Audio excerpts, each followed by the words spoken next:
اعوذ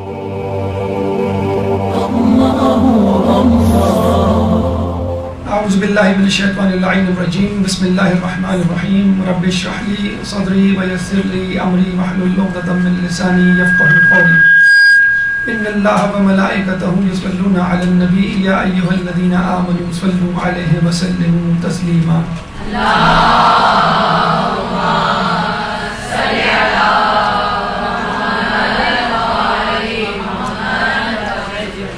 عراق کی زیارات کے حوالے سے ہماری گفتگو کا سلسلہ جاری ہے اور 12واں درس اس 12ویں امام کے خاص مقام سے متعلق ہے کہ جس کے بارے میں کہا جاتا ہے کہ امام زمانہ سے یہ جگہ، یہ مسجد بلکہ گھر منسوب ہے. یہی وہ جگہ ہے کہ جہاں پہ امام زمانہ آ کے رہیں گے اور یہی وہ جگہ ہے جہاں پہ آپ کا مستقل اپنے اہل خانہ کے ساتھ قیام ہوگا.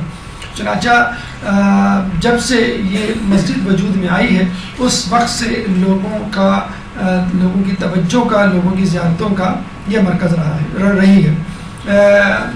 مسجد سہلہ کہاں واقع ہے، کس جگہ محل وقوع، اس کا نام مسجد سہلہ کیوں ہے، فضیلت مسجد سہلہ کی کیا ہے، واقعات یہ تو بہت سارے ہیں، 3 مختصر سے واقعات آپ کے سامنے پیش کی جائیں گے مسجد سہلہ کی کرامات کے حوالے سے.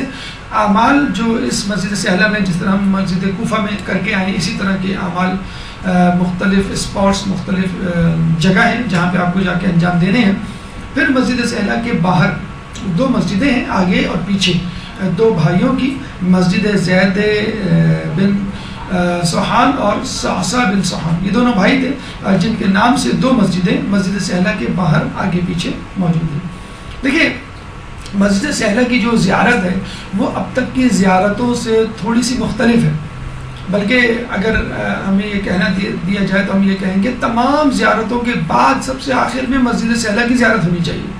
کیوں کہ آپ جو زیارت کرتے ہیں اس میں ماضی میں جھانکتے ہیں، ماضی کے جھروکوں میں جھانکنے پر آپ کو کیا ملتا ہے، کیا دکھتا ہے، ظلم و بربریت، سفاکیت، توہین، حقارت اور ائمہ پہ ظلم، ائمہ کے چاہنے والوں پر ظلم، اس کے علاوہ کچھ نہیں. گریہ وزاری اور آپ کی آنکھوں میں آنسو اور دماغ معاف ہونے کے علاوہ آپ کو کچھ نہیں ملتا. اور پھر اندر سے یہی آواز اٹھتی ہے کہ آخر وہ کب آئے گا وقت کہ جب ان تمام مظالم کا بدلہ لیا جائے گا. تو بس مسجد سہلہ کو دیکھ کر جو اب تک انسان زائر یا امام کا چاہنے والا آنسو بہا رہا تھا مسکرانے لگتا ہے، جو اب تک ماضی کے جھروکوں میں دیکھ رہا تھا وہ ماضی کی یادوں کو جھٹک کر مستقبل کی طرف دیکھتا ہے اور ایک امید کے ساتھ دیکھتا ہے، آنکھوں میں ایک خوشی کی کرن کے ساتھ دیکھتا ہے انشاءاللہ کہ جب امام آئیں گے تو یہ جو بھی زیارتیں میں دیکھ کر آیا ہوں، ان زیارتوں سے متصل منسوب مظالم ہیں، ان تمام مظالم کا جو ہے امام جو ہے وہ بدلہ لیں گے. تو یہ وہ واحد زیارت ہے جہاں جا کر انسان کا سینہ خوشی سے پھول جاتا ہے، جہاں پر جا کر انسان جو ہے وہ مسکرائے بغیر نہیں رہتا، جہاں جا کر اس کے ذہن کے دریچوں میں امید کی کرنیں اور دعائیں بے اختیار زبان پہ آنے لگتی ہیں کہ اللہ مجھے اس وقت تک زندہ رکھ کہ جب تک امام نہ آ جائیں اور میں اپنی آنکھوں سے ان مظالم کا بدلہ نہ دیکھ لوں امام کے ہاتھوں. تو اللہ تعالیٰ بہرحال دعا ہے کہ اللہ ہم سب کو وہ ظہور دکھائے، وہ عہد دکھائے اور ہمارے بچوں کو امام کا سپاہی بننے کی توفیق عطا فرمائے. مسجد سہلہ انبیاء کا مسکن ہے، مسجد سہلہ ائمہ کی منزل ہے. کوئی نبی ایسا نہیں گزرا کہ جس نے یہاں عبادت نہیں کی ہو، اور ائمہ میں سے بھی لوگوں نے یہاں پر رک کے عبادت کی اور اس کو شرف قبولیت بخشا ہے.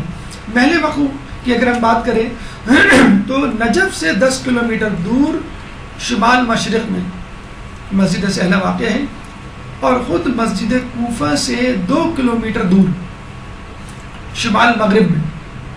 تو اگر آپ ڈائریکٹ نجف سے آ رہے ہیں تو 10 کلومیٹر کا فاصلہ ہے، اور مسجد کوفہ کرنے کے بعد عموماً جاتے ہیں لوگ تو وہاں سے 2 کلومیٹر. عموماً آج کل جو صورتحال ہے وہ یہ ہے کہ وہاں کا آپ الگ سے ایک دن یا وقت رکھ لیتے ہیں، یا پھر مسجد کوفہ کچھ صبح یا شام میں جو ہے مسجد سہلہ، کیونکہ بہرحال مسجد کوفہ جیسے تھکا دینے والے اعمال تو نہیں ہیں، لیکن تقریباً آدھا یا 75% تھکاوٹ یا ٹائم کنزیومنگ جو ہے وہ زیارت ہے مسجد سہلہ کی. کہتے ہیں کہ جن 4 مقامات کو امام سے نسبت ہے ان میں وادی سلام میں موجود مقام امام زمانہ ہے، مسجد سہلہ خود، حلہ اور مسجد جمکران.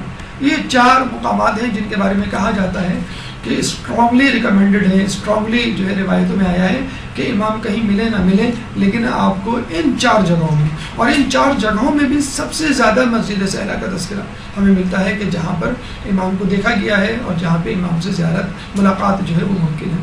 وجہ تسمیہ اس کا نام مسجد سہلہ کیوں ہے؟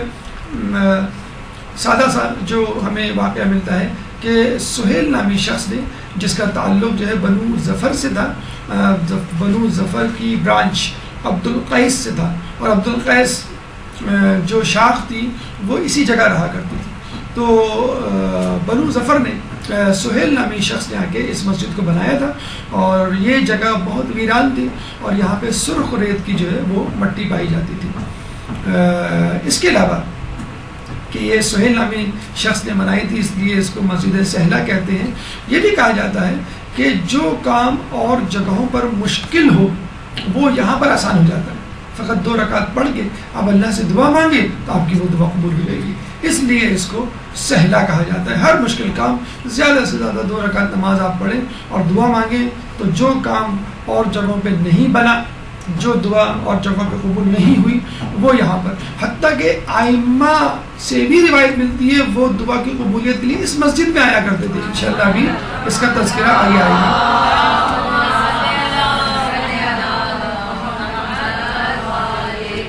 فضیلت کے حوالے سے مختلف ائمہ کے مختلف اقوال اور ہر قول ایک دوسرے کی تائید کرتا ہوا مولا علی سے جو ہمیں روایات ملتی ہیں. مولا فرماتے ہیں کہ کوفے میں موجود 4 اہم مسجدوں میں ایک اہم ترین مسجد مسجد سہلہ ہے. مسجد کوفہ ہم نے پڑھی، مسجد کوفہ کی زیارت کی، تاریخی پس منظر فضائل ہم نے سنے پڑھے، لیکن مولا فرماتے ہیں مسجد سہلہ مسجد کوفہ سے کسی طرح کم نہیں. یعنی یہ مت سمجھ لینا کہ کوفے کی مسجد میں آ گئے تو بس اب کوئی مسجد نہیں ہے دیکھنے کے لیے، تو نہیں، کہ اس کو کبھی بھی جو ہے وہ مسجد کوفہ سے کمتر نہ سمجھنا ہے. اس کی بھی اپنی جگہ ایک بہت، وہ پہلے امام کا مسکن اور یہ آخری امام کا مسکن. چھٹے امام امام جعفر صادق علیہ السلام اللہ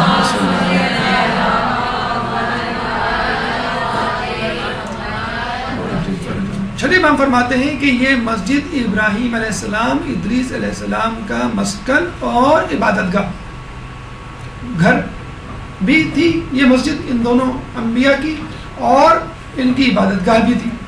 اور پھر روایت میں یہ بھی ملتا ہے کہ یہی وہ جگہ ہے کہ جہاں پہ حضرت خضر حضرت موسیٰ سے ملاقات کے لیے ملے، اور حضرت موسیٰ نے پھر ان کی رہنمائی میں کچھ سفر طے کیا، اور وہ جو 3 واقعات اور 3 سوالات اور 3 جوابات ہمیں تاریخ میں ملتے ہیں وہ سفر موسیٰ علیہ السلام کا اسی جگہ سے، یعنی ملاقات امام خضر وہ اسی جگہ ہوئی.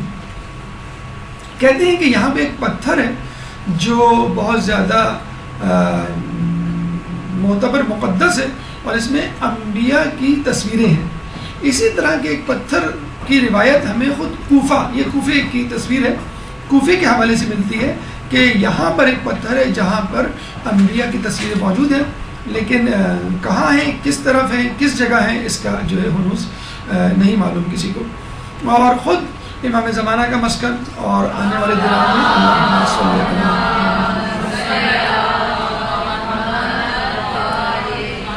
خود امام زمانہ اپنے اہل و عیال کے ساتھ یہاں رہائش اختیار کریں گے، بالکل اسی طرح جس طرح ابراہیم علیہ السلام، بالکل اسی طرح جس طرح ادریس علیہ السلام اپنے اہل و عیال کے ساتھ رہائش اختیار کیے ہوئے تھے. بس فرق یہ ہوگا کہ ان کا گھر بھی ہوگا اور دارالخلافہ بھی ہوگا، اور اس دور میں آپ کی حکومت بھی ہوگی.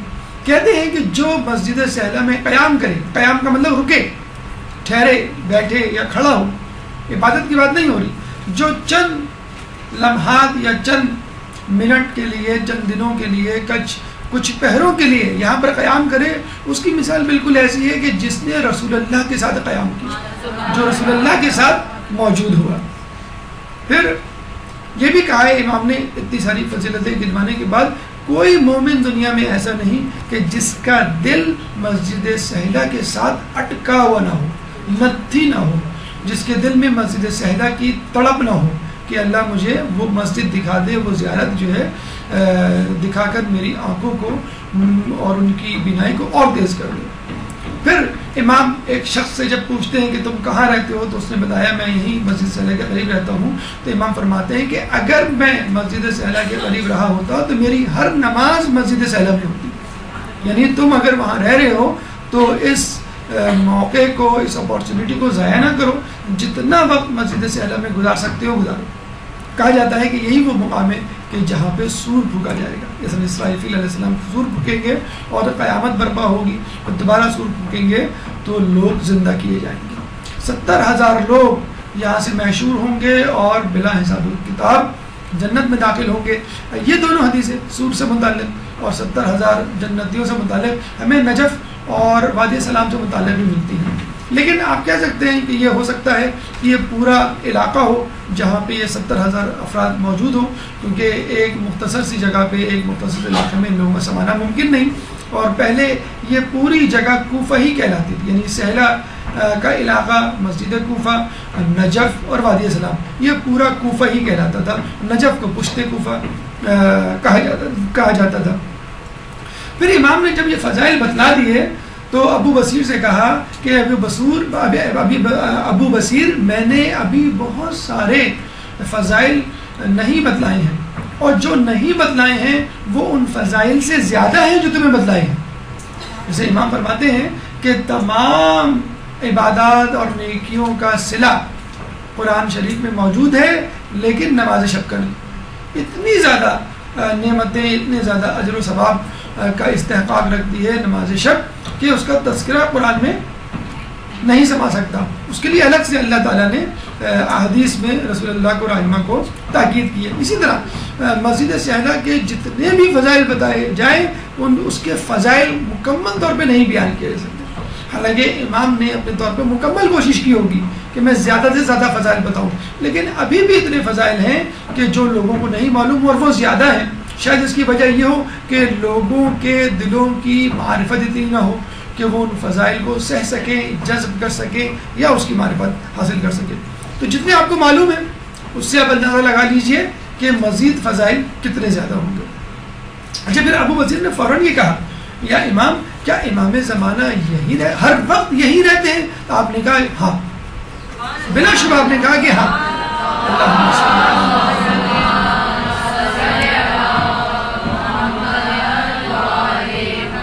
مطلب آپ یوں سمجھ لیجئے کہ امام زمانہ کا یہ گھر ہے، مستقل رہائش، بلکہ مستقل رہائش کا ظاہری رہائش، وہ ظہور کے بعد، ظہور کا مطلب ظاہر ہونا، جب وہ لوگوں کے سامنے ظاہر ہوں گے، جب ہم ان کو پہچانیں گے تو وہ ہمیں نظر آئیں گے، لیکن رہ وہ اب بھی رہیں لیکن ہمیں نظر نہیں آ رہے۔ تو ابو بصیر سے جب ابو بصیر نے کہا کہ کیا امام زمانہ ہر وقت یہی رہتے ہیں؟ تو آپ نے کہا ہاں۔ اس کا مطلب کیا ہوا؟ امام موجود رہتے ہیں، مسجد سہلہ میں ہوتے ہیں، وہ ان کا گھر ہے، کیوں نہ رہیں، لیکن ہماری نظروں سے اوجھل ہے کیونکہ ہم وہ چشم معرفت نہیں رکھتے۔ ورنہ جن لوگوں نے امام زمانہ کو دیکھا ہے انہوں نے روایت و نقل کیا ہے کہ ہم نے اپنی آنکھوں سے دیکھا ہے، اور یہ وہ بہترین جگہ ہے، بہترین مقام ہے، سب سے زیادہ امکان اگر پایا جاتا ہے امام زمانہ کے ملنے کا تو وہ یہی مقام ہے۔ پھر ہمارے پانچویں امام محمد باقر علیہ السلام،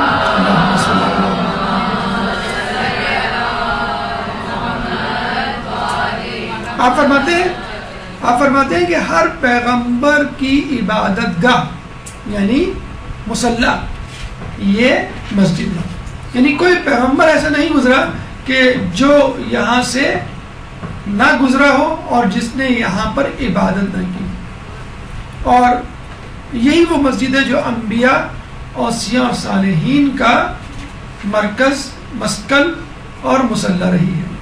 اور باقاعدہ مسجد سہلہ میں ایک کونا ہے جس کا بھی ہم زیارت ابھی آپ کو کروائیں گے، وہ کونا انبیاء، اوصیاء اور صالحین کا کونا کہلاتا ہے۔ ویسے تو ادریس علیہ السلام، ابراہیم علیہ السلام اور دیگر لوگوں کے ناموں سے منسوب کونے اور مقامات موجود ہیں، لیکن ایک عمومی طور پر جس کو ہم سب سے آخر میں دیکھتے ہیں، جس کو ہم سب سے آخر میں جا کر درک کرتے ہیں اور وہاں عبادت کرتے ہیں، نماز پڑھتے ہیں، سب سے آخر میں یہ وہ کونا ہے جو انبیاء، اوصیاء، صالحین ان کا نام معین نہیں ہے، لیکن یہ ضرور معلوم ہے کہ یہاں پر اس کونے پر انبیاء اور اوصیاء اور صالحین نے جو ہے وہ عبادت کی ہے، نماز پڑھی ہے۔ بہت آسان، بہت ہی واضح اور بہت زیادہ خوش کر دینے والا اجر جو آپ کو خود اس دنیا میں مل جائے گا، وہ کیا ہے کہ جو شخص مسجد سہلہ میں 2 رکعت نماز پڑھتا ہے اس کی عمر میں 2 سال کا اضافہ ہو جاتا ہے۔ تو جو شخص بیماری میں مبتلا ہو، جو شخص نا امیدی میں مبتلا ہو، کسی حادثے کی وجہ سے یہ سمجھتا ہو کہ اب میں زیادہ نہیں جیوں گا، اور ویسے بھی زیادہ جینے کا یا طویل عمر ہونے کا کس کو شوق نہیں ہوتا، تو یہاں پہ نماز پڑھیے اور جتنی آپ عمر چاہتے ہیں اس حساب سے ان نمازوں کو ادا کیجیے، انشاءاللہ تعالیٰ آپ کی عمر میں ہر 2 رکعت کے عوض 2 سال کا اضافہ کر دے گا۔ واقعات میں یہ بتاتے چلے کہ ہر کام کے لیے ایک عمل ہوتا ہے، اگر آپ وہ عمل پابندی سے انجام دیں تو وہ کام، وہ معجزہ، وہ کرامت رونما ہو جاتی ہے۔ تو مسجد سہلہ میں اور مسجد کوفہ میں اور روضہ امام حسین کے حوالے سے، تینوں جگہوں کے حوالے سے ہمیں چلہ یا 40 کے عدد کے اعتبار سے عمل ملتا ہے۔ اگر آپ اس کو انجام دیں تو امام سے ملاقات ہوگی۔ مسجد سہلہ میں 40 شب بدھ، اگر آپ شب بیداری کریں، عبادت کریں مسجد سے شب بدھ، تو انشاءاللہ آپ کی ملاقات امام سے ممکن ہے۔ اسی طرح امام حسین علیہ السلام کے روضے پہ اگر آپ 40 شب جمعہ شب بیداری کریں تو انشاءاللہ امام سے ملاقات ممکن ہے۔ اسی طرح مسجد کوفہ میں 40 شب جمعہ، تو 40 شب جمعہ مسجد کوفہ یا روضہ امام حسین میں، یا 40 شب بدھ مسجد سہلہ میں عبادت کرنے پہ یا شب بیداری کرنے پہ انشاءاللہ آپ کو امام سے ملاقات کا شرف حاصل ہوگا۔ اس میں 3 واقعات آپ کی نظر کرتے چلے، ورنہ بہت سارے واقعات کتابوں میں موجود ہیں۔ سید مہدی بیر العلوم، جیسے کہ ہم نے آپ کو بتایا تھا، اتنے مقدس، اتنے پاک باز، اتنے عالم شخصیت کہ لوگوں کو شک ہوا کرتا تھا کہ خود آپ امام زمانہ تو نہیں۔ ان کے بارے میں ملتا ہے کہ ایک دفعہ مسجد کوفہ سے نکلے شب جمعہ، تو ان کو جانا تھا نجف درس لینے کے لیے، تو انہوں نے سوچا کہ میں پہلے مسجد سہلہ جا کے مسجد سہلہ کی زیارت کر لوں اور پھر جاؤں نجف، لیکن پھر سوچنے لگے کہ مجھے دیر نہ ہو جائے اپنے درس کے لیے اور میرے طلباء کا درس نہ چھٹ جائے۔ اب آدھا دن ان کا مسجد سہلہ کی طرف تھا کہ اس کی زیارت کر لوں، اتنی دور آیا ہوں، اور آدھا دن جو ہے ان کا نجف کی طرف تھا کہ وہاں بچے طلباء جو ہے میرا انتظار کر رہے ہوں گے۔ ابھی یہ سوچ ہی رہے تھے کہ ایک آندھی آئی اور وہ ایک پتے کی طرح اڑتے ہوئے مسجد سہلہ آ گئے اور وہاں پہ آ کے مسجد سہلہ میں زیارت کی۔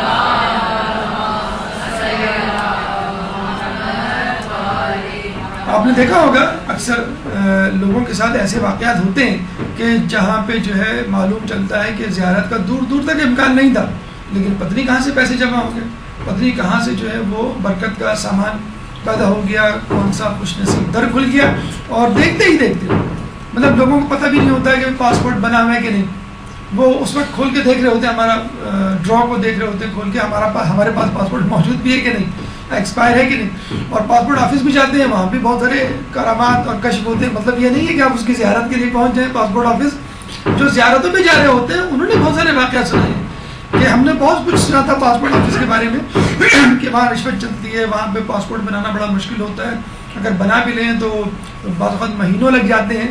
تو لوگوں نے باقاعدہ یہ واقعات سنائے کہ جب زیارت کا ہوا ہے تو اتنی جلدی سب کچھ ہوا کہ ہمیں پتہ بھی نہیں چلا کہ کب ہم جو ہے وہ پاسپورٹ آفس پہنچے، کب پاسپورٹ ہمارے ہاتھ میں آیا، اور دن وہ دیا کرتے تھے 15 دن، ہفتے میں آ جایا کرتا تھا، کبھی وہ کہتے تھے 7 دن تو 3 دن میں مل جایا کرتا تھا۔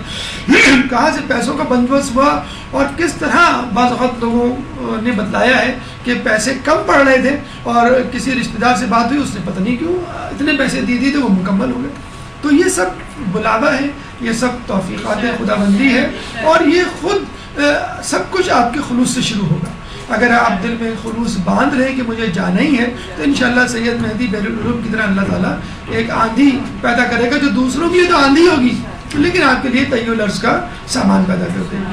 اسی طرح ایک عالم دین سید قزوینی تھے، ان کے صاحبزادے سید جعفر، انہوں نے کہا کہ بابا مجھے یقین نہیں آتا کہ امام زمانہ جو ہے وہ اس مسجد میں ہوں گے، مسجد سہلا میں کھڑے ہوئے تھے، تو کہتے ہیں کہ آپ جو ہے وہ فوراً اٹھے، یعنی ان کے والد صاحب، اور گئے اور مقام امام زمانہ کے پاس جا کر انہوں نے جو ہے وہ نیت باندھی، 2 رکعت نماز پڑھی. جیسی نماز ختم کی ایک بزرگ آئے، ان سے مصافحہ کیا، بات کی، تھوڑی سی گفتگو ہوئی اور چلے گئے. جب واپس پلٹے تو ان کے بیٹے صاحب نے کہا یہ کون تھے؟ کہ یہی تو تھے امام زمانہ.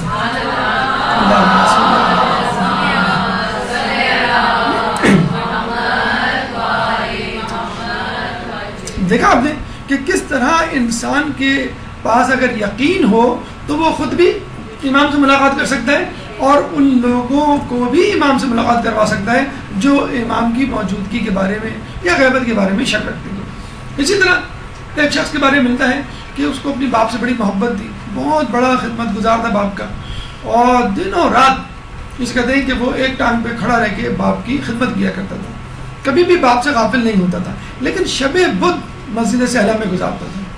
ان دونوں کام وہ پابندی سے کرتا تھا، باپ کی خدمت بھی اور پورے ہفتے میں ایک رات کے لیے بس شب بدھ وہ جایا کرتا تھا مسجد سہلا. اچھا، لوگوں نے دیکھا کچھ عرصے بعد اس نے مسجد سہلا بھی جانا بند کر دیا. لوگ گھبرا گئے، پریشان ہو گئے کہ کیا خدا نخواستہ اس کے دل سے امام کی محبت نکل گئی یا مذہب اہل بیت سے خارج ہو، کیا مسئلہ ہے. اور باپ کی خدمت میں مسلسل لگا رہا. تو لوگوں نے پوچھا کہ تم بڑے نیک متقی پرہیزگار ہو اور تم بڑی پابندی سے جایا کرتے تھے اور باپ کی خدمت بھی کیا کرتے تھے، لیکن اب کچھ عرصے سے تم نے شب بدھ جانا چھوڑ دیا. تو اس نے بتایا کہ مجھے جب سے یہ پتہ چلا تھا کہ شب بدھ 40 اگر وہاں گزاریں تو امام سے ملاقات ہوگی، تو میں نے پابندی سے جانا شروع کیا. جب 39 شب بدھ ہو گئی اور 40ویں شب بدھ کا وقت آیا تو اس دن اس رات میرا باپ بیمار پڑ گیا اور مجھے بڑا افسوس ہو رہا تھا، بہت پریشان تھا میں کیا کروں. لیکن میں نے کہا کہ کچھ دیر کی تو بات ہے، میں جلدی برق رفتار گھوڑے پہ سوار ہو کے چلا جاؤں گا اور جلدی سے زیارت کر کے واپس آ جاؤں گا. آخری بدھ تھا، میں نے پھر دوبارہ مجھے جو ہے وہ 40 بدھ کے لیے اعمال کرنے پڑتے. تو یہ رات کو جو ہے وہ اپنے گھر سے نکلا گھوڑا دوڑاتے ہوئے، جیسے جا رہا تھا رستے میں اس نے دیکھا کوئی اس کا پیچھا کر رہا ہے. اچھا، وہاں پہ اس زمانے میں زیارتوں کے حج کے قافلوں کو لوٹا جاتا تھا، لوگوں کو معلوم ہوتا تھا کون سا قافلہ کہاں سے گزر رہا. اگر کوئی اکیلے گزر رہا ہو تو بڑی آسانی سے لٹ لیا جاتا تھا. تو جب اس نے دیکھا کہ کوئی میرا پیچھا کر رہا ہے، اس نے اور تیز بھگانا شروع کیا. تو پتہ چلا کہ اس شخص نے بھی تیز بھگانا شروع کیا اپنے گھوڑے کو. پھر اس کا احساس ہو گیا کہ میں اس سے نہیں بچ سکتا، چنانچہ وہ رک گیا. تو وہ شخص اس کے قریب آیا، کوئی بزرگ شخصیت کہنے لگے کہ تم کہاں جا رہے ہو؟ کہنے میں مسجد سہلا جا رہا ہوں. کیوں جا رہا ہوں؟ یہ اعمال کرنے، مجھے آج آخری بدھ ہے. تمہارے والد کہیں کہ میرے والد گھر پہ. کہنے اچھا تمہارے پاس کچھ کھانے کو ہے؟ ایک دم سے اس نے انہوں نے موضوع بدلا. کہ نہیں میرے پاس کچھ کھانے کو نہیں ہے. کہنے تمہارے جیب میں کچھ موجود ہے دیکھو. تو انہوں نے نکالا، اپنا جیب میں ہاتھ ڈالا تو اس میں سے کشمش نکل آئی جو اس نے اپنے بچے کے لیے خریدی تھی. تو وہ بڑا پریشان ہوا کہ ان کو کیسے معلوم. تو پھر اس بزرگ شخصیت نے کہا کہ جاؤ فوراً اور اپنے باپ کی خبر لو اور اپنے باپ کو یاد رکھو. یہ سننا تھا. تھوڑی دیر گزری، اس نے سر جھکایا، پتہ چلا کہ وہ شخصیت غائب ہو گئی. پھر اس کو یہ احساس ہوا کہ یہی تو تھے امام زمانہ. اس کے بعد سے اس نے کہا کہ اب میں شب بدھ بھی باپ کی خدمت میں گزاروں گا. اب یہ واقعہ ان لوگوں کے لیے باعث عبرت ہے، ایک مثال ہے جن کے پاس پیسے نہیں ہیں زیارت کے. ماں باپ تو ہیں، اگر پیسے نہیں ہیں زیارت کے تو آپ کے پاس ماں باپ تو موجود ہیں، آپ ان کی خدمت کر لیجئے، امام کی زیارت کا ثواب آپ کو مل جائے گا اور انشاءاللہ امام کی بھی زیارت ہو جائے گی. ایک درود پڑھ دیں محمد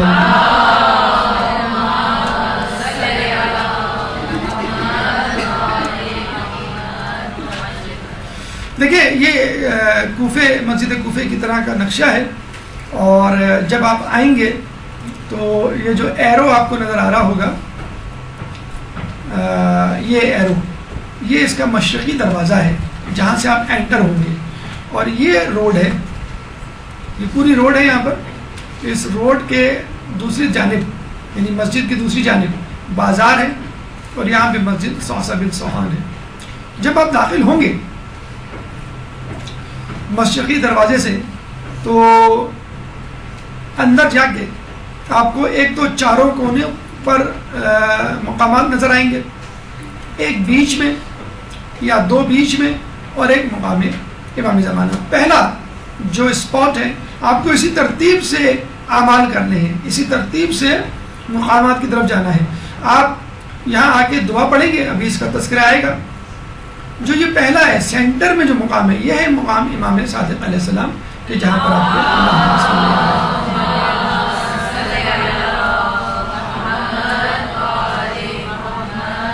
یہاں پہ نماز پڑھنی ہے اور اذکار کرنے، اس کا تذکرہ بھی آئے گا. پھر جو ہے یہ دوسرا مقام ہے مقام حضرت ابراہیم، تیسرا مقام مقام ادریس، اس کے بعد چوتھا مقام مقام حضرت خضر، اور پھر پانچواں مقام مقام انبیاء صالحین.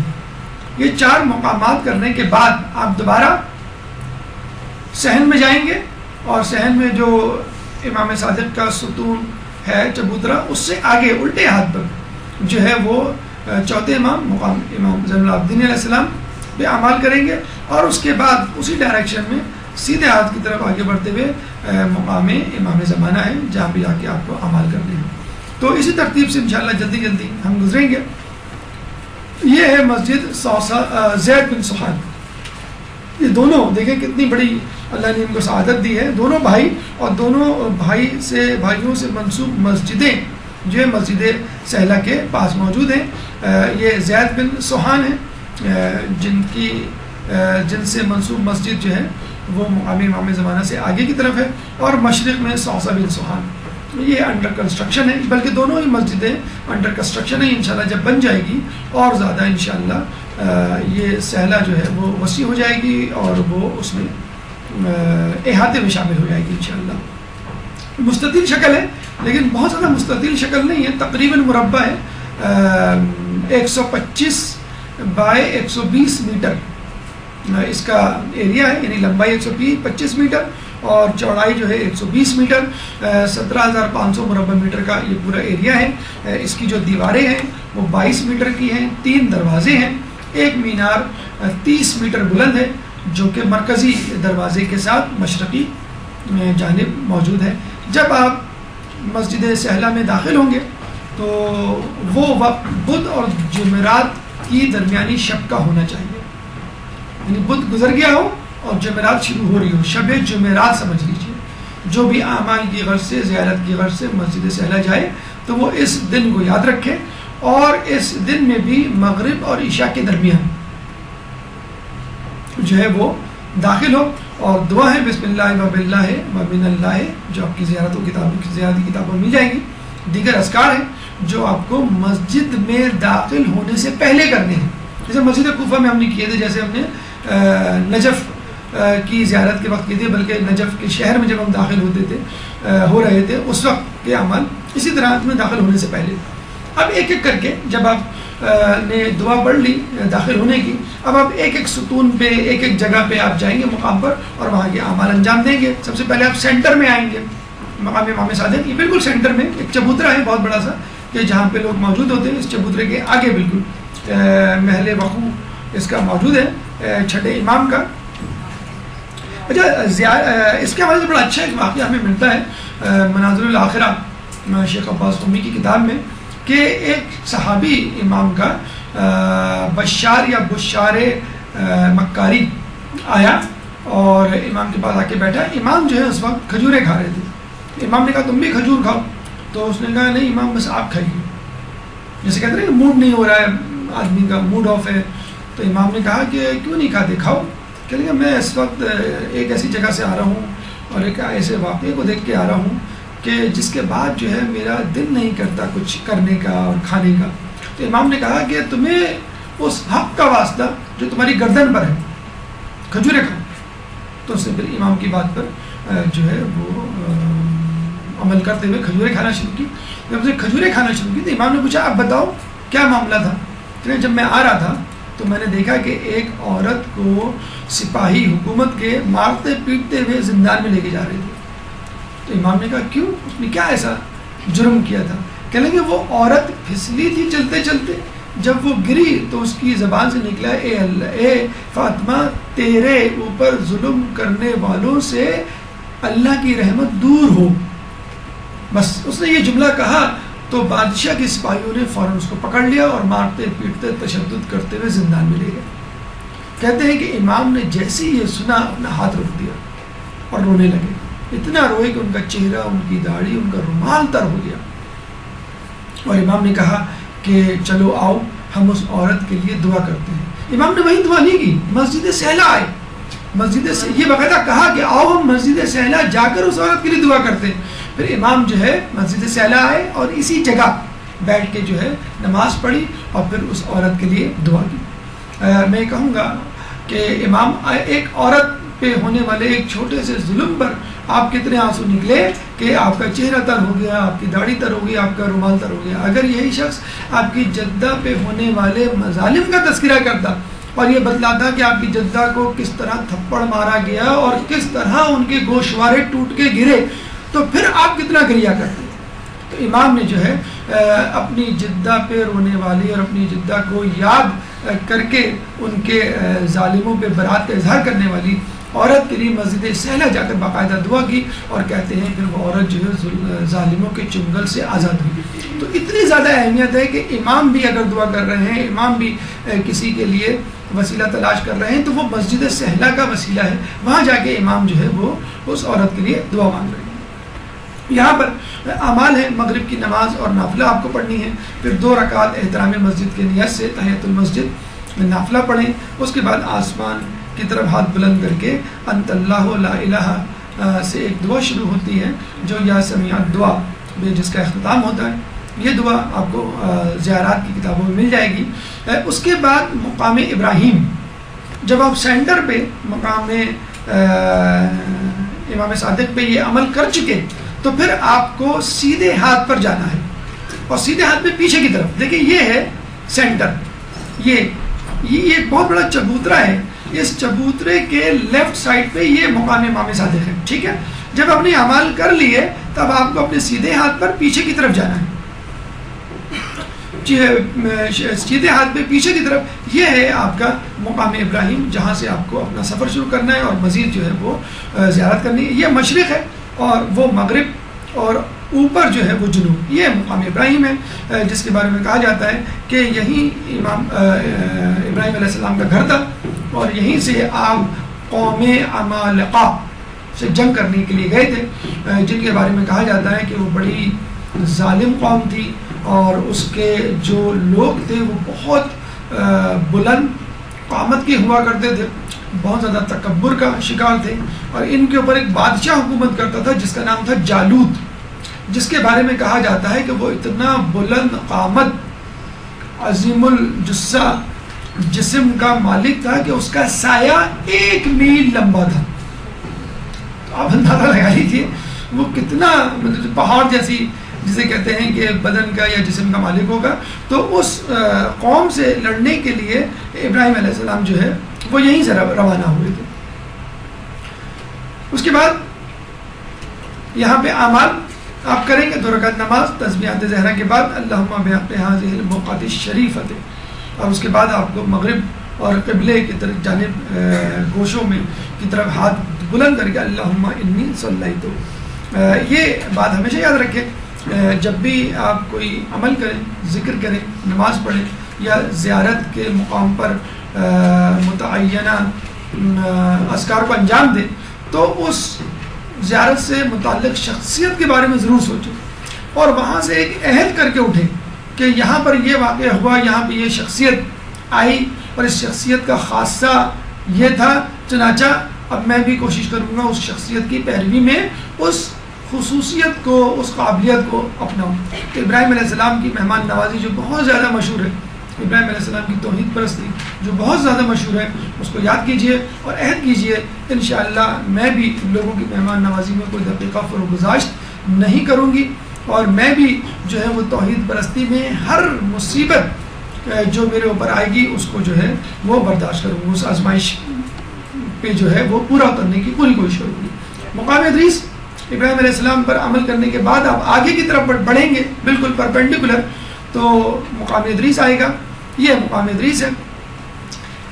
آپ نے سینٹر میں مقام صادق پر عمل کیا، پھر آپ 45 ڈگری کا اینگل بناتے ہوئے پیچھے رائٹ سائڈ پر آئے مقام ابراہیم پر،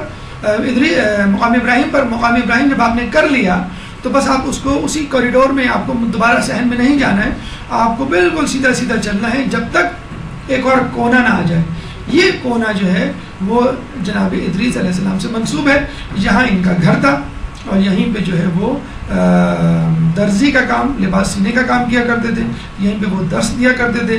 ادریس علیہ السلام کے حوالے سے ملتا ہے کہ ان کا اصل نام اخنوق تھا، لیکن چونکہ یہ درس و تدریس سے وابستہ تھے، درس دیا کرتے تھے لوگوں کو، بہت زیادہ پڑھایا لکھایا کرتے تھے، جس کی وجہ سے ان کا نام ادریس پڑ گیا۔ اور دوسرا اہم جو واقعہ ان کے حوالے سے یا خدمت ملتی ہے کہ سب سے پہلے قلم انہوں نے ایجاد کیا، اسی طرح لباس انہی کی ایجاد ہے۔ آپ سے پہلے لوگ چمڑے یا جانور کی کھال سے اپنے جسم کو ڈھانپا کرتے تھے، آپ نے جو ہے درزی کا پیشہ اختیار کیا اور لوگوں کے لیے لباس بنانا شروع کیا۔ اور ان کے بارے میں بڑا دلچسپ ہمیں ملتا ہے کہ بادشاہ تھا، بڑا ظالم تھا، اس کو کسی شخص کی زمین بڑی پسند آئی۔ جب بادشاہ نے اس کو یہ زمین دینے کا کہا تو اس نے کہا یہ زمین میری، میں تم کو ہرگز نہیں دوں گا، میری خون پیسوں کی کمائی ہے اور میں نے جو ہے پوری عمر اس زمین پر محنت کی ہے اور اس کو زرخیز بنایا ہے، میں تمہیں نہیں دے سکتا۔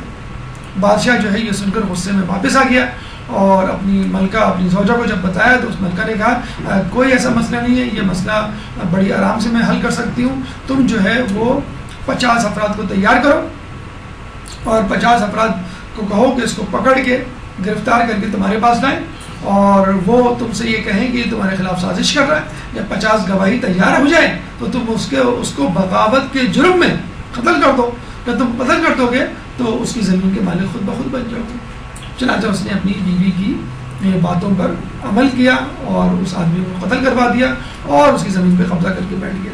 جب اس کے لواحقین اور خاندان والے آئے تو ان کو ڈانٹ کے اور تشدد کر کے واپس بھیج دیا۔ جب یہ ادریس علیہ السلام کے پاس آئے تو ادریس علیہ السلام اس بادشاہ کے پاس گئے تو بادشاہ نے جو ہے ادریس علیہ السلام کو بھی دھمکی دی کہ میں تمہیں بھی قتل کر دوں گا، میں تمہیں بھی نہیں چھوڑوں گا۔ ادریس علیہ السلام جب جو ہے وہ واپس آئے تو بادشاہ نے ان کو تنگ کرنا شروع کر دیا، لیکن کہتے ہیں کہ ادریس علیہ السلام نے بادشاہ کے خلاف بد دعا کی تو شدید قحط سالی کا سامنا ہوا، اتنی قحط سالی کا کہ خود بادشاہ کے پاس کھانے کو کچھ نہیں تھا۔ تو وہی ملکہ جو اپنے تکبر میں لوگوں کو قتل کرواتی اور اپنے شوہر کو زمینوں پر قبضہ کرنے کے لیے اکساتی تھی، وہی ملکہ رات کو بھکاری بن کر لوگوں کے گھر گھر جا کر روٹی کے ٹکڑے مانگا کرتی تھی۔ اور یوں جو ہے اس قوم کو اللہ تعالیٰ نے تباہی بربادی سے ہمکنار کیا۔ کہتے ہیں کہ ان کی اس خدمت کے عوض 300 سال آپ زندہ رہے، ان کی اس خدمت کے عوض فرشتہ آیا اور کہا کہ جناب ادریس آپ کی خدمات، آپ کے اعمال کو اللہ نے قبول کر لیا، مبارک ہو۔ تو یہ ادریس بہت خوش ہوئے، تو فرشتے نے کہا کہ آپ کو اس خدمت کے عوض کچھ چاہیے، کوئی خدمت ہے جو میں آپ کی کر سکتا ہوں؟ تو دیکھیے اس کے بدلے میں ادریس علیہ السلام گھر مانگ سکتے تھے، جائیداد مانگ سکتے تھے، مویشی مانگ سکتے تھے، کچھ بھی مانگ سکتے تھے، لیکن ادریس علیہ السلام نے کہا میں چاہتا ہوں کہ اللہ نے جو میرے اعمال قبول کیے ہیں اس کی اعمال کی قبولیت کے شکر میں اپنی تمام عمر گزار دوں، اور میں چاہتا ہوں کہ قیامت تک زندہ رہوں اور کبھی نہ مروں، تاکہ یہ شکر کرنے کا لطف اٹھاتا رہوں۔ تو مجھے کسی ایسی جگہ لے جاؤ کہ جہاں پہ میں ہمیشہ ہمیشہ رہ سکوں اور مروں نہ۔ تو فرشتہ جو ہے اپنے بالوں پر پہ ان کو لے کر آسمان کی طرف، جنت کی طرف لے گیا، جہاں پہ وہ اس وقت موجود ہیں اور اللہ کا شکر ادا کر رہے ہیں۔ جب ان سے کہا بھی گیا کہ اب آپ جنت سے نکل آئیے تو انہوں نے کہا کہ جنت میں جو ایک مرتبہ جاتا ہے وہ نکلتا نہیں۔ ایک روایت ہمیں یہ بھی ملتی ہے کہ ایک شخص فرشتہ تھا کہ جس کے بالوں پر جو ہے وہ نوچ لیے گئے تھے کسی طرح کے اولا کے حوالے سے، تو اس نے جو ہے ادریس علیہ السلام کے پاس آ کر استدعا کی کہ آپ میرے لیے دعا کیجئے۔ ادریس علیہ السلام نے دعا کی، اس کے بالوں پر واپس آ گئے۔ تو اس نے کہا کہ ادریس علیہ السلام نے کہا کہ میں جو ہوں جناب ان کو جو آپ کے روح قبض کرنے والے فرشتے ہیں اسرائیل علیہ السلام کو دیکھنا چاہتا ہوں، کیونکہ ان کا روب اور حیبت بہت ہے میرے اوپر، میں چاہتا ہوں ان کو دیکھوں تاکہ ان کا سارا روب اور حیبت ختم ہو جائے۔ انہوں نے کہا کوئی مسئلہ نہیں، آپ میرے بالوں پر پہ بیٹھیے، میں آپ کو لے کے چلتا ہوں۔ وہ اپنے پر پہ بٹھا کے ان کو چوتھے آسمان پر لے گیا، وہاں پہ اسرائیل علیہ السلام سے ملاقات ہوئی۔ تو اسرائیل علیہ السلام نے کہا، اسرائیل علیہ السلام نے ادریس علیہ السلام کو دیکھ کے مسکرانا شروع کیا۔ تو ادریس علیہ السلام نے کہا مسکرا کیوں رہے؟ شاید کبھی کبھی مسکراتے تھے، خیر ان کی حیبت تو کم ہو گئی ادریس علیہ السلام کے اوپر۔ تو ادریس علیہ السلام نے کہا مسکرا کیوں رہے؟ کہ لیے میں سوچ رہا ہوں کہ اللہ تعالیٰ نے مجھ سے کہا ہے، ابھی کہا ہے کہ تم ادریس کی روح ابھی قبض کرو، اور میں پریشان کہ چوتھے آسمان سے تیسرے آسمان کا فاصلہ 500 سال، پھر تیسرے سے دوسرے آسمان کا فاصلہ 500 سال، پھر پہلے آسمان تک 500 سال، پھر زمین تک 500 سال، میں 500 مطلب مجھے جو ہے وہ 2000 یا 2500 سال لگ جائیں گے ادریس تک پہنچتے ہوئے، اور خود ادریس کا تو ناممکن ہے یہاں آنا، تو اس لیے میں آپ کو دیکھ کے مسکرا رہا ہوں، اللہ نے جو ہے میری مشکل آسان کر دی اور پھر ان کی روز جو ہے وہ قبض کر لی۔ لیکن بہرحال یہ کافی زیادہ ہمیں ملتا ہے جو روایتوں میں کہ ادریس علیہ السلام اور خضر عیسیٰ علیہ السلام یہ دونوں آسمانوں میں زندہ پیغمبر ہیں، اور الیاس علیہ السلام اور خضر علیہ السلام یہ دو پیغمبر زمین میں زندہ ہیں۔ خضر علیہ السلام کا تعلق نہر اور پانی میں لوگوں کی رہنمائی سے ہے جو بھٹک جاتے ہیں یا ڈوبنے والے ہوتے ہیں، اور الیاس علیہ السلام کا تعلق خشکی میں بھٹک جانے والے لوگوں کے حوالے سے ہوتا ہے۔ رسول اللہ خود الیاس علیہ السلام سے طائف کے سفر میں ملے تھے، جب طائف کے لوگوں نے رسول اللہ کو بہت تنگ کیا تھا، ان کا جوتا خون سے بھر گیا تھا، تو یہ گئے تھے اس مقام پر جہاں پہ الیاس علیہ السلام تھے، اور باقاعدہ الیاس علیہ السلام کے ساتھ بیٹھ کے کھانا بھی کھایا تھا۔ تو الیاس علیہ السلام جو ہے خشکی میں لوگوں کی مدد پہ معمور ہے، اور خضر علیہ السلام جو ہے وہ دریا پہ، اور اس کا تذکرہ سورہ مریم میں اللہ تعالیٰ نے 57 میں کیا ہے، وَرَفَعْنَاهُ مَكَانًا عَلِيًّا، کہ ہم نے جو ہے ان کو یعنی ادریس علیہ السلام کو ایک اعلیٰ مقام کی طرف اٹھا لیا۔ 2 رکعت نماز، اور اس کے بعد اللہم انی صلیت حاضی والی دعا ہے جو آپ کو پڑھنی ہے۔ جب یہاں پر آئیں تو یہ پیغام لے کے اٹھے، یہ عہد کر کے اٹھے کہ مجھے درس و تدریس میں اپنی زندگی گزارنی ہے، مجھے لوگوں کو اچھی باتیں بتاتے ہوئے زندگی گزارنی ہے، لوگوں کی مدد کرنی ہے، اور ہر حالت میں اللہ کا شکر ادا کرنا ہے۔ چوتھا مقام خضر ہے جو الٹے ہاتھ پہ آپ کو ملے گا۔ جب آپ جناب ادریس کا مقام کر لیں گے تو بالکل الٹے ہاتھ پہ آپ جائیں گے تو آخر کونے میں حضرت خضر علیہ السلام، ان کا اصل نام تھا ابو العباس بلیلہ بن ابن ملکان۔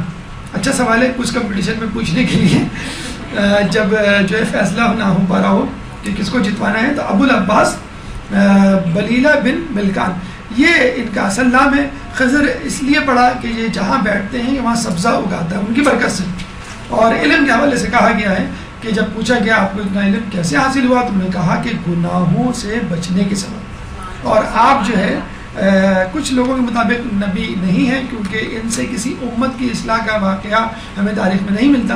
بہرحال یہ بات ہے کہ آپ کا علم جو ہے موسیٰ علیہ السلام سے زیادہ تھا۔ جب موسیٰ علیہ السلام کے دل میں یہ خیال اٹھا کہ میں شاید سب سے زیادہ صاحب علم ہوں، بلکہ کسی شخص نے پوچھا بھی تھا کہ اس وقت دنیا میں سب سے زیادہ علم کا حامل کون ہے، تو انہوں نے کہا میں ہوں، کیونکہ وہ کوئی دور سے مطلب آئے تھے، گریجویشن کہہ لیں آپ، کوئی تو ہمارے یہاں کوئی امریکہ سے گریجویشن کر کے آ جائے تو جسے کہتے ہیں گردن اکڑا کے کہتا ہے کہ مجھے زیادہ علم ہے، تو ایک ہلکا سا خیال ان کے دل میں آیا کہ اب میں دنیا میں سب سے زیادہ صاحب علم ہو گیا ہوں۔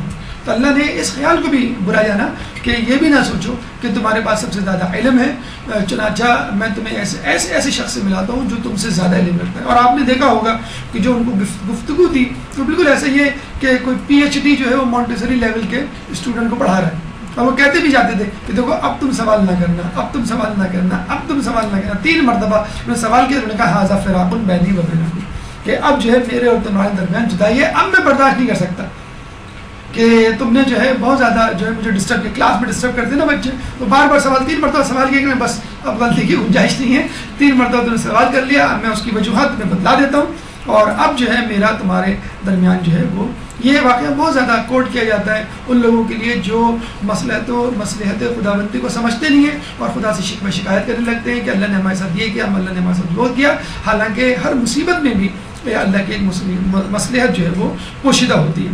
4 زندہ انبیاء جیسے ہم نے بتایا، حضرت عیسیٰ، حضرت ادریس علیہ السلام آسمانوں پر، حضرت الیاس اور حضرت خضر جو ہے وہ زمین پر۔ 2 رکعت نماز، اور پھر اس کے بعد دعا اللہم ان کانت الذنوب۔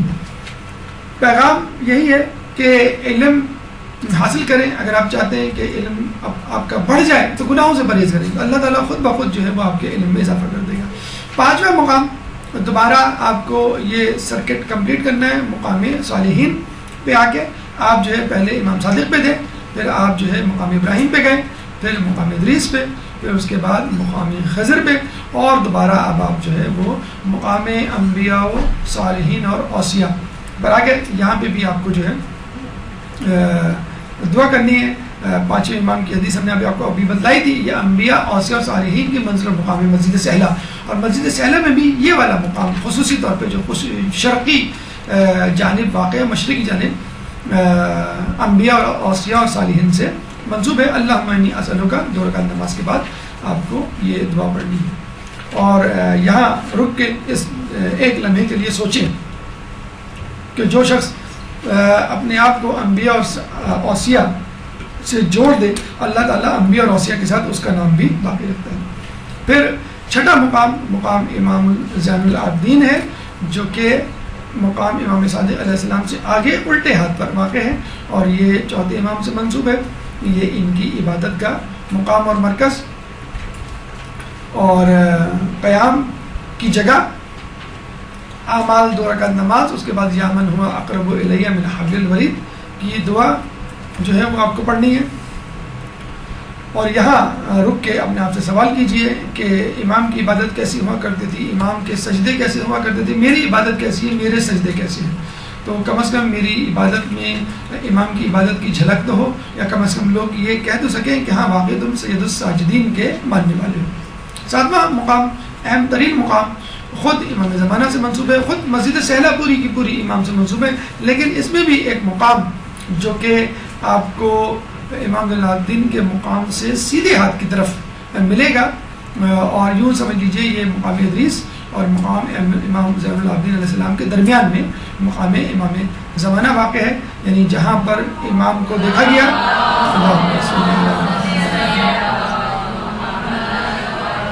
نماز پڑھتے دیکھا گیا, دعا مانگتے ہوئے دیکھا گیا, ذکر کرتے ہوئے دیکھا گیا, اس مسجد سہلہ میں خصوصی طور پہ.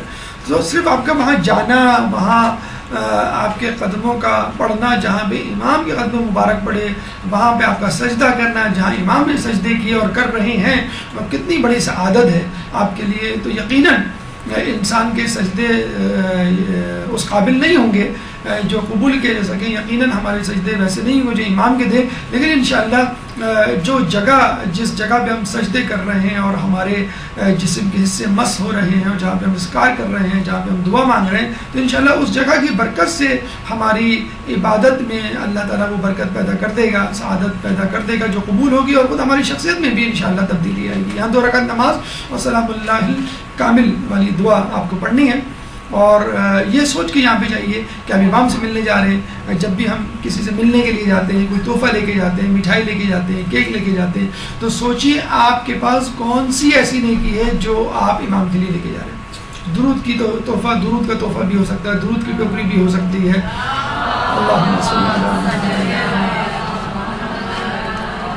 لوگوں کی مدد کا حوالہ بھی ہو سکتا ہے, خود آپ کی عبادت ہو سکتی ہے, خود آپ کا علم, لیکن کوشش کریں کوئی نہ کوئی تحفہ امام کے لیے لے کے جائیں. امام میں اس عبادت کا ہدیہ ثواب جو ہے وہ آپ کو ہدیہ کرتا ہوں.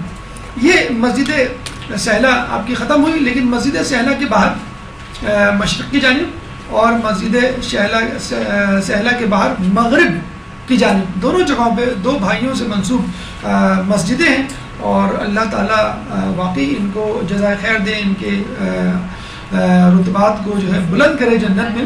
یہ دیکھیں مسجد جو آپ نے دیکھا تھا مقام ادریس, اس سے باہر آپ جائیں تو یہاں پہ مسجد زید بن سوحان ہے جو انڈر کنسٹرکشن ہے, اور بہت بڑی مسجد یہ اس وقت جو ہے وہ بننے جا رہی ہے. زید بن سوحان کے بارے میں کہا جاتا ہے قطیف میں پیدا ہوئے, اور ابدال میں ان کا شمار ہوتا ہے. امام کے 4 اوتار ہیں کہ جس میں 2 اوتار جو ہیں وہ الیاس علیہ السلام اور خضر علیہ السلام ہیں, 2 کے بارے میں ہمیں نہیں معلوم.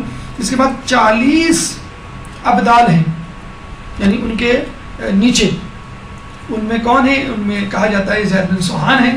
اس کے بعد 70 نجبہ, 40 کے بعد 70 نجبہ ہیں, اور اس کے بعد 360 صالحین ہیں, یعنی 360 صالحین, 70 نجبہ, اور اس کے بعد 40 ابدال, 4 اوتار, اس کے بعد قطب, خود امام زمانہ ہے. ان کی یعنی قطب یعنی امام زمانہ اور ان کی ٹیم سے اس وقت پوری دنیا کا نظام چل رہا ہے. اب یہ نہ سمجھیے کہ امام کا ظہور نہیں ہوا تو دنیا کا نظام کوئی اور چلا رہا ہے. دنیا کے نظام کو بگڑنے سے بچنے کے لیے، مومنین کو سب سے ہستی سے مٹانے سے بچانے کے لیے اس وقت امام یعنی جو قطب کی صورت رکھتے ہیں، امام کے نیچے ان کے جو اوتار ہیں، ابدال ہیں، نجبہ ہیں، صالحین ہیں، وہ مسلسل ٹیم ورک میں مصروف ہیں. لیکن یہ اوتار ابدال اور صالحین نجبہ یہ اپنے آپ کو ڈسکلوز نہیں کرتے، اپنی شناخت کو کبھی لوگوں کو بتلاتے نہیں ہیں.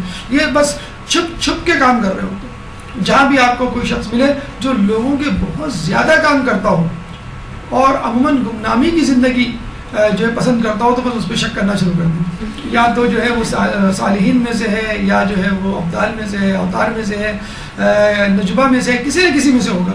لوگوں کی مدد، یہ چھٹے امام کا قول بھی ہے کہ لوگ ہمارے چاہنے والوں کو نمازوں کے اوقات اور لوگوں کی مدد سے پہچانو. بس یہی لوگ جو ہے وہ امام زمانہ کے جو ہیں وہ مددگار بھی ہیں.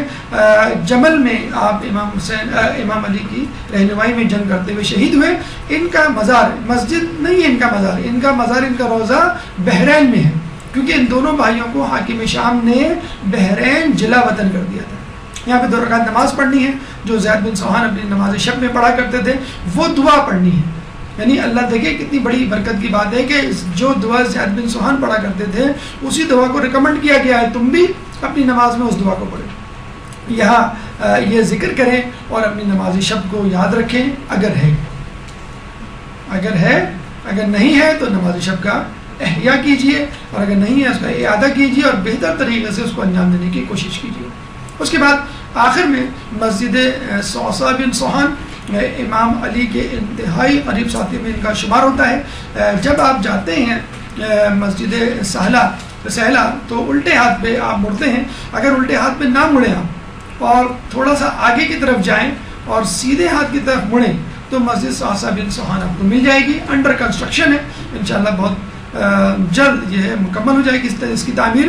مسجد صوصہ جو ہے مسجد صوصہ بن سوحان سے منسوب ہے، اور یہ بہت پرجوش خطیب تھے مولا علی کے کلمات، قرآن کی آیات، ان کی تشریحات، ان کی تفسیر اپنی زبان میں جب وہ بیان کرتے تھے لوگوں کے سامنے تو لوگوں کو بہت اچھا لگتا تھا. خود مولا علی نے ان کو خطیب شہشہ کا لقب دیا تھا. شہشہ کا مطلب ہے چیزوں کو وضاحت سے بیان کرنے والا.